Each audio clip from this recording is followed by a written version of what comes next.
I left off talking about the temple and what kind of temple you think God dwells in. You know, these bodies, priceless. Scientists can do all they want to do, they want to try, they can't. This mind, ingenious. They're still trying to figure out just how your brain fires, the synaptic nerves and all that stuff. You know? So for us, we've got to be very mindful that this is precious. We are precious, and that's one of the reasons why we keep to wonder, why is it God so concerned about us? Well, we are His access point in the earth. You know? The devil tricked Adam, and he gave over the entire ruling of the world to the adversary. And so God used another man, Jesus Christ, to bring us back. But He's always searching to and fro the earth for a vessel. You know what I'm saying? And you are that vessel. And you've got to remember that once you become that vessel, that's why we can't do certain things in that vessel. You're not going to go to church and smoke. You're not going to go to church and do all sorts of different stuff. And you're not going to do that. But now your body becomes the church. Your body becomes a temple. And the Holy Spirit dwells and lives inside you. And God lives inside of you. And if He lives inside of you, you've got to make sure that, hey, your body is a living sacrifice, is holy and acceptable. And your mind is tuned towards the frequency of God. You've got to be tuned towards the frequency of God so you're able to grasp and to understand and to capture His mindset. You capture His understanding, what He's trying to broadcast to you. You know what I'm saying? Because He's sending stuff out on the airwaves all the time. And I was explaining to someone the other day that it's like, you know, the channel is, the TV's on, but you got 20 channels, you know what I'm saying? And he's on channel 20, but you're on channel 1. You're not going to be able to see or hear what's on channel 20 because even though you're watching TV, the broadcast is still going on live. It's still streaming over here, but you're not able to see it because you're not tuned to that channel.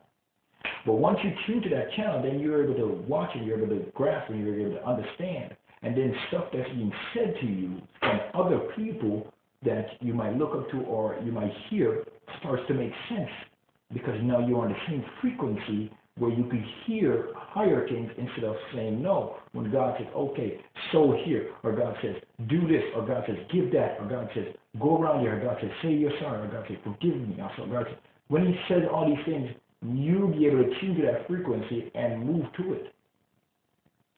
And you got to always remember that your body is subjected to His authority, His will. You know what I'm saying? And that's where we're at right now. Some of us got to make a vow. Some of us got to make a vow. Got to make a vow to the Lord. Got to make a vow. Got to make a vow. Got to make a vow. I don't know why, but that's what I said. Where are you in your walk? Are you in a place where you're still playing patty cake, patty cake, patty cake?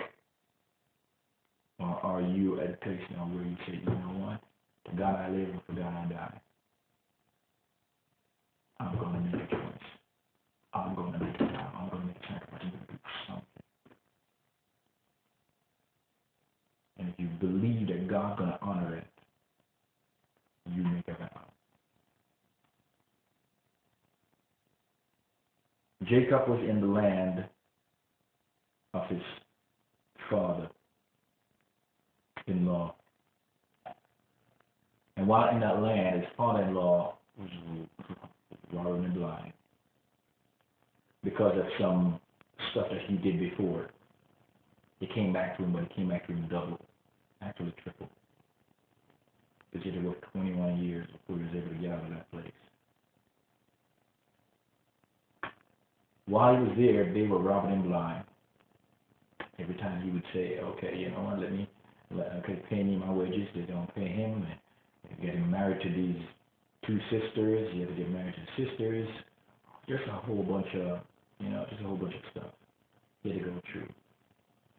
But it came to a point where he had to have a conversation with the Lord. And the angel Lord came to him and said, okay, here's what you need to do. Here's what you need to do. This is obedience. Here's what you need to do. And he made a move in obedience. He told them to get the sticks together, put them in front of the sheep. So when they do their thing, you know, he didn't know exactly what was going to happen, but he was asking for the spotted sheep. And his uncle took all the spotted sheep and took all of them and brought them away. But God always has a way to find the way back to get him to bless you. But you've got to be able to turn to that frequency to hear.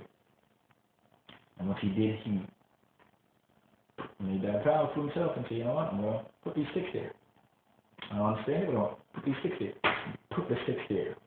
And the sheep started to mate, and when they mate, they started to become spotted. And after a while, he became so great till he started to have camels. I don't understand how he went from sheep and goat to camels. But only God, till he has servants now. But only God knows how this thing. And this was a dramatic multiplication. You know what I'm saying? He was here for like 20 years. And then the last year, he multiplied more than he was for that 20 years that he's been there.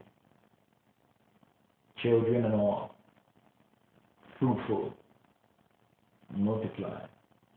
So God has a season and God has a time when he always comes and repays his people. And I believe that we're in that time. Because I believe that we're in that time, that's what I'm saying to you guys. You got to tune into the frequency. Tune into that word. Stop listening to the TV. Stop watching the programs that are just depleting your brain pattern and your brain waves. Start tuning in yourself into God. And watch what God can do with a man or a woman who's devoted to him. See that vow right in there again? Devoted to him. And who has been set apart, who has been called, who has been registered, who has been anointed, who has been appointed for great things, for destiny, for purpose. And I believe God's going to do something among us that's going to really be amazing. You know, he's already begun. He's starting to do stuff. I can see the movements already. But we cannot stop. Part way. We've got to go all the way. We've got to continue to bless God. We've got to continue to trust God. We've got to continue to love God with all our heart and our understanding. And I leave you again with this one word. Lean not on your own understanding, but in all your ways,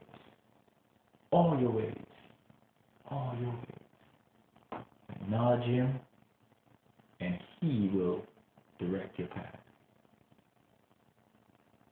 The Lord is good. He's kind. He's merciful. Thank you. God bless you.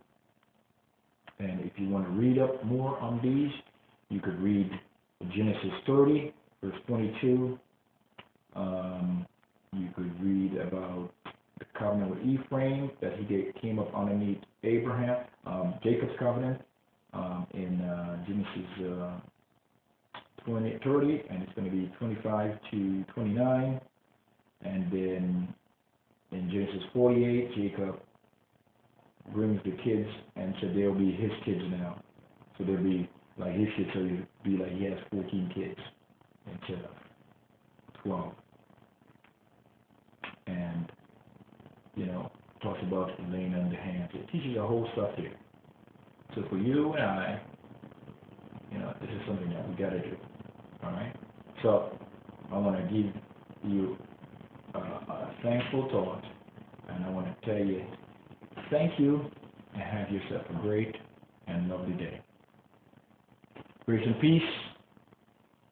Grace and peace. Grace and peace.